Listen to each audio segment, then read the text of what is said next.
Lorsque l'on parle de gouvernance, nous devons parler de décentralisation. Nous l'avons vu précédemment, les nouvelles formes de gouvernance urbaine présupposent une décentralisation et un jeu de nouveaux acteurs. La décentralisation, c'est ce que nous allons voir maintenant, les quelques différents stades et les limites de l'exercice. Les 3 stades, selon Gauthier et Vaillancourt, repris par Paulet, on a la déconcentration.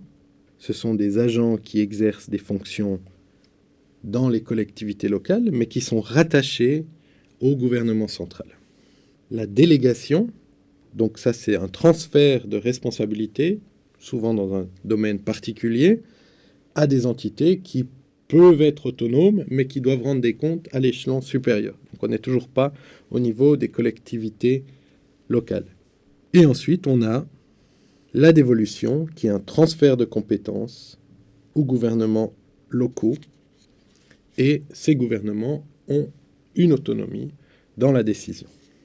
Donc c'est vraiment l'ultime stade, le seul qui correspond exactement à ce qu'on appelle la décentralisation. Donc la décentralisation, elle peut être à la fois politique, et on s'inscrit très clairement dans la notion de dévolution, mais la décentralisation, elle devrait aussi évidemment être économique, financière, et pas seulement politique. Et c'est là, nous le verrons tout à l'heure, qu'il y a un problème, puisque souvent la décentralisation politique a eu lieu, mais dans les faits, la décentralisation financière n'a jamais eu lieu. Alors l'état actuel en Afrique de la décentralisation. Alors vous allez trouver des textes très anciens qui datent maintenant effectivement de quinzaine, voire vingtaine d'années, sur la décentralisation. Attention, tous les processus ne sont pas en cours de la même manière dans l'ensemble des États africains. C'est la première chose qu'il faut dire. Deuxième chose, c'est que la décentralisation n'a jamais vraiment très bien fonctionné. Rares sont les États qui ont mis en place clairement une décentralisation, puisque la décentralisation financière n'a jamais eu lieu ou dans très très peu de cas. Et c'est en voyant l'état des finances des collectivités locales que l'on se rend compte que la décentralisation n'a pas fonctionné.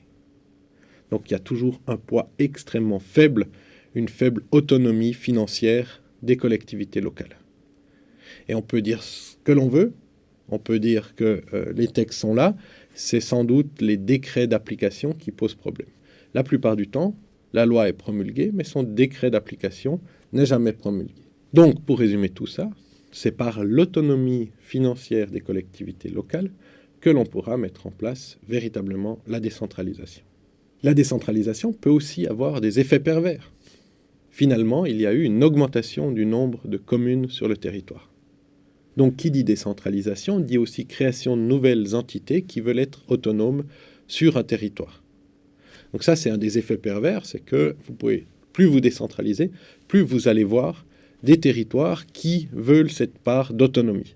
Donc on n'a encore rien gagné, puisqu'on ne va faire que morceler en plus les territoires. Et on sait pertinemment que, notamment pour la gestion des grandes agglomérations, c'est justement pas un morcellement qu'il faudrait, mais un resserrement de ces divers pouvoirs qui permettrait comme ça à une instance supérieure de gérer la totalité de l'agglomération. Les compétences, quelles sont-elles ? On pourrait bien évidemment donner la gestion des grands réseaux, la gestion des services urbains totalement à la collectivité locale, mais la faible capacité financière empêche toute transaction de ce type.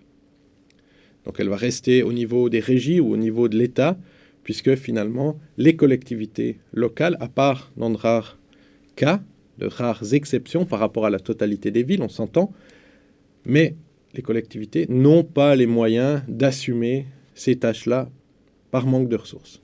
On ne va pas être totalement exhaustif, mais les compétences, c'est par exemple l'entretien du domaine public, l'éclairage, gestion des déchets, l'éducation de base, la santé, tout ce qui est des questions environnementales. Donc on voit ici qu'on est surtout sur des questions sociales plus environnementales.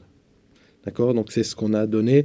Alors lorsque l'on parle d'éducation, c'est bien sûr l'éducation de base, puisque en principe les universités n'entrent pas dans ce schéma-là. En effet, pour les universités, on gère cela en principe dans tous les pays au niveau de l'État. Mais l'éducation de base, école primaire, secondaire, sont de la compétence des collectivités locales. On a bien sûr là des choses qui coûtent, qui rapportent très très peu, donc peu de possibilités de recouvrement des coûts. Et en plus, on a des ressources extrêmement limitées de la part des collectivités locales. Les capacités financières, on a à la fois ce qui vient des propres capacités des collectivités, mais aussi du transfert de l'argent de l'État, sous forme de dons ou sous forme de taxes sur la valeur ajoutée, par exemple, où une partie devrait en principe revenir directement aux collectivités locales. Mais on se rend compte dans la pratique que ce transfert de fonds depuis l'échelon supérieur jusqu'à la collectivité locale est très faible par rapport aux besoins et l'État garde une majeure partie des ressources. Voilà, nous avons très rapidement brossé la question de la décentralisation en expliquant ce que c'est, en montrant ses limites justement, puisqu'elle n'est pas effective totalement pour des raisons d'exercice financier, et de montrer aussi que dans une complexification des rapports entre les territoires, de la naissance des grandes agglomérations qui demandent justement une gestion plus centralisée au niveau des collectivités, certes, mais une recentralisation des pouvoirs pour pouvoir gérer ces agglomérations, on se rend compte qu'on est dans un terrain relativement mouvant et de mon point de vue, il ne sert à rien d'être trop dogmatique puisque en fonction des époques, en fonction des modes, on voit que le balancier fait des allers et retours. Il faut juste comprendre à quel stade on se situe dans l'histoire urbaine. De mon point de vue, il faut faire très attention en essayant d'appliquer des recettes toutes faites. La décentralisation peut être très bien dans un certain nombre de cas. Elle a ses limites aussi et il faut trouver les formes de gouvernance qui sont durables dans le temps.